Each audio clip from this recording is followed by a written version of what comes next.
Какие продукты разжижают густую кровь лучше аспирина? Причины сгущения крови. Есть ли раньше такая проблема? Как образование тромбов могла проявляться у людей среднего и пожилого возраста, то сейчас болезнь значительно помолодела.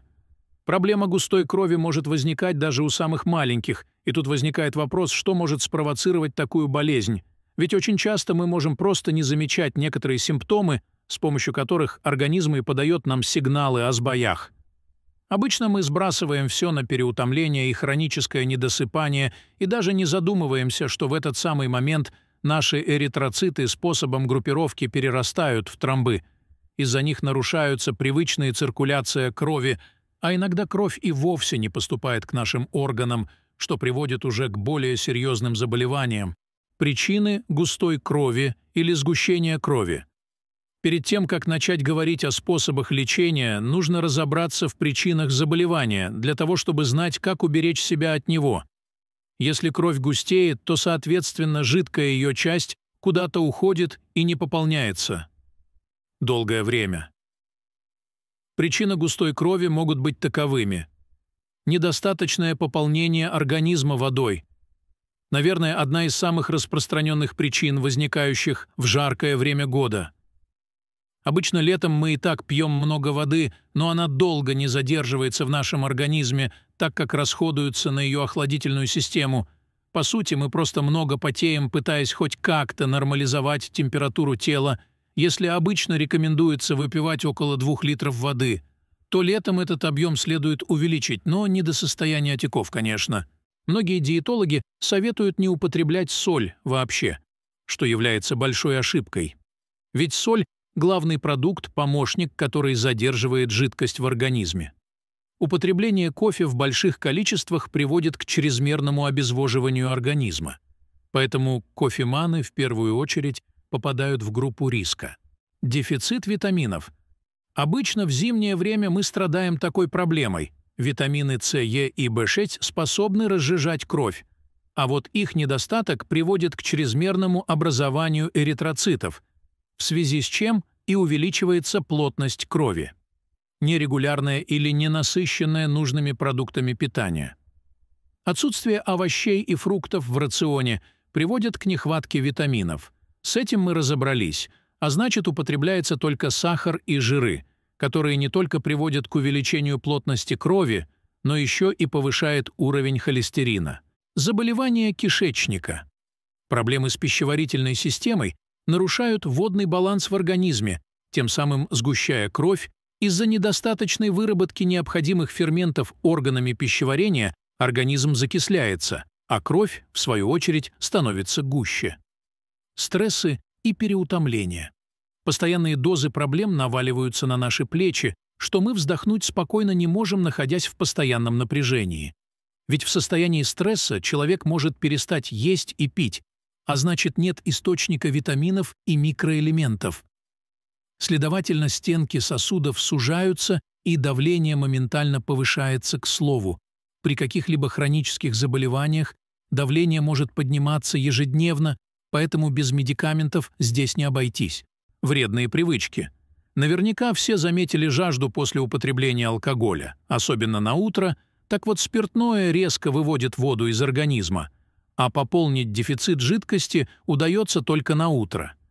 А вот курение приводит к недостатку витаминов в организме. Наличие хронических болезней, любые проблемы с одной составляющей крови, а точнее превышение нормы содержащихся веществ, оказывает нагрузку на сердце. В результате стенки сосудов не способны сокращаться в полной мере, и эритроциты из-за недостатка места начинают прилипать друг к другу. Теперь, зная причины, можно пересмотреть свой образ жизни и отказаться от некоторых плохих привычек, а хорошее включить в свою жизнь.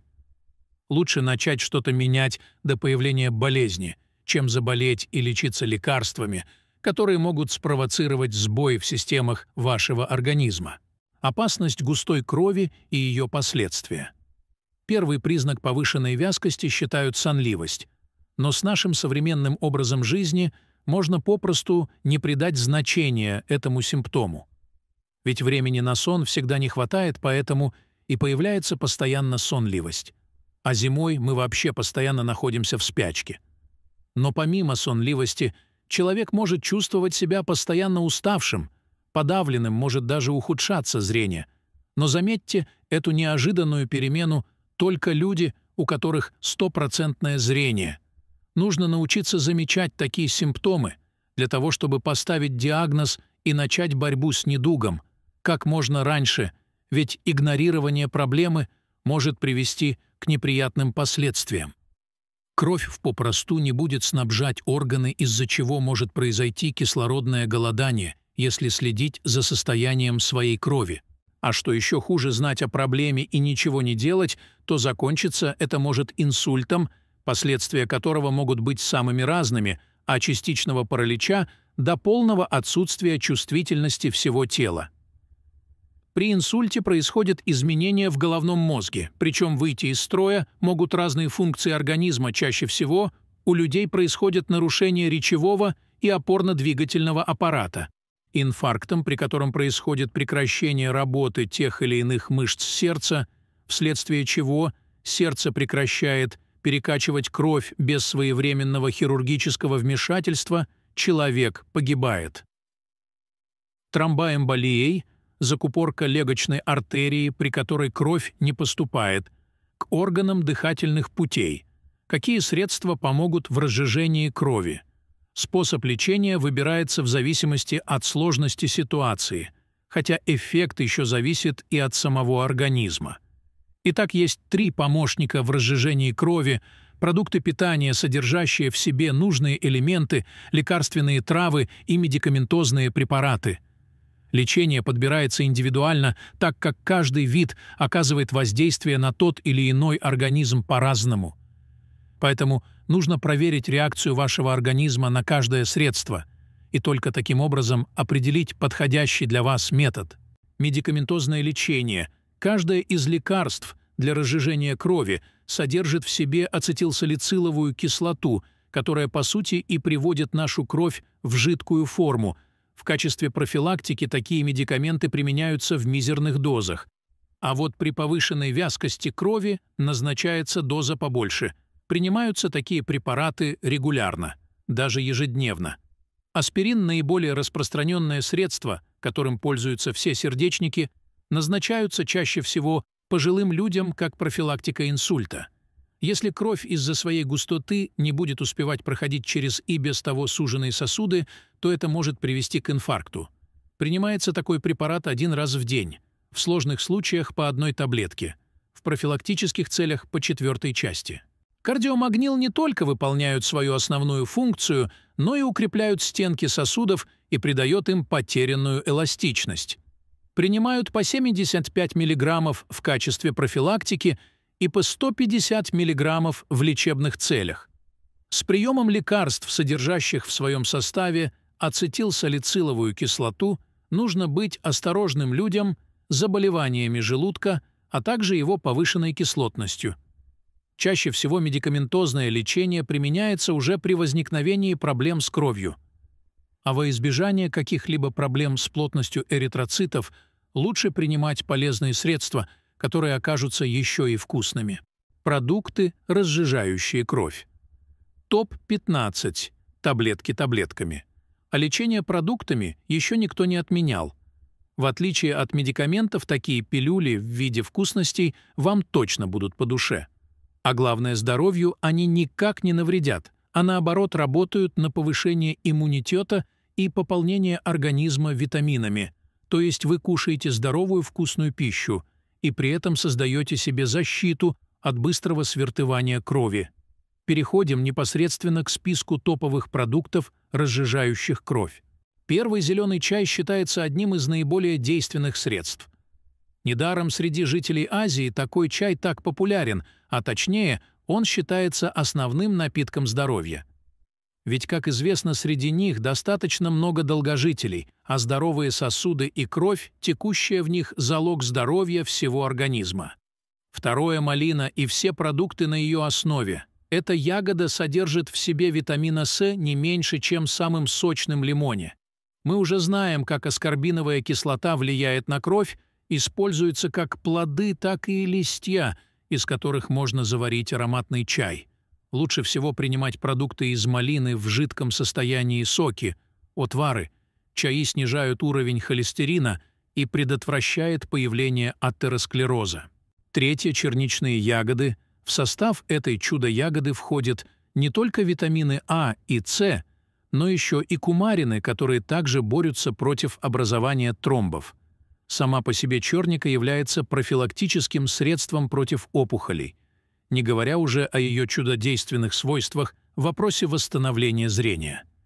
Четвертый – помидоры. Из-за высокого содержания той же кислоты способны уменьшать степень свертываемости крови. Даже врачи рекомендуют съедать по 4 свежих помидора в день, но людям с повышенной кислотностью следует быть осторожными. Пятый – сельдерей. Полезный овощ, который почему-то многие недолюбливают, а зря, ведь он еще и способствует похудению. Для разжижения крови лучше приготовить сок из сельдерея. Правда, такой продукт нужно употреблять в меру, ведь он является и слабительным средством. Шестое – любой вид перца. Также растворяет кровяные сгустки, можете попробовать даже чили, но не увлекайтесь. Кстати, именно перец и другие жгучие продукты способны лучше всего разжижать кровь. Также они предупреждают развитие раковых заболеваний. Седьмой – простой репчатый лук, да он самый, причем в сыром виде. Конечно, проблематично найти время для поедания такого овоща, но у него столько плюсов, узнав, которое время сразу найдется. Главное, он разгоняет группы эритроцитов, именуемые тромбами. Восьмое – чеснок, лучший друг лука и главный враг многих заболеваний. Мы часто кушаем его зимой для профилактики простудных заболеваний, но даже не подозреваем, что он тоже разжижает сгустки крови. Девятое – имбирный корень. Универсальное средство, он и простуду лечит, и от лишних килограмм избавляет, да еще и кровь разжижает. Вдобавок, больше всего имбирь сочетается с горячим чаем, особенно зимой. Десятая – корица, пряность, без которой не обойдется.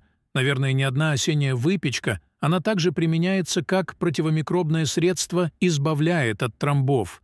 11. Мед также является крови разжижающим средством. Но лучше всего он действует в сочетании с лимоном, который направлен на решение той же проблемы. Но оба продукта употребляются только в ограниченном количестве. 12. Оливковое или льняное масло. Второе, конечно, является более действенным, его можно добавлять в салат, то есть употреблять в сыром виде. 13. Кефир за счет своей кислой структуры и полезными бактериями являются крови разжижающим средством, а также укрепляет иммунитет и очищает организм. 14. Куркума. Еще одна специя, которая является отличным антисептиком. Как и любая острая специя, она способна справиться с нашей проблемой. 15. Какао во всех его проявлениях. Но этот продукт уж точно любят. Пусть не все, но точно большая часть людей вкусный продукт, но увлекаться не стоит. Черный шоколад способен повышать давление. Итак, вот он список продуктов питания, которые могут предотвратить возникновение тромбов и все последующие заболевания. Кстати, наиболее совместимые между собой продукты можно комбинировать, что только улучшит эффект, к примеру, сочетаем лимон, мед и корицу, или просто пьем зеленый чай с добавлением листьев малины. На этом закончим ролик. На канале можете найти много интересных видео о пользе и вреде овощей и фруктов, а также о болезнях и способах их лечения. Поэтому прошу не забыть подписаться на канал и нажать на колокольчик. Еще буду благодарна, если поставите лайк и поделитесь роликом с родными и близкими. С вами был канал «Полезные советы». До новых встреч!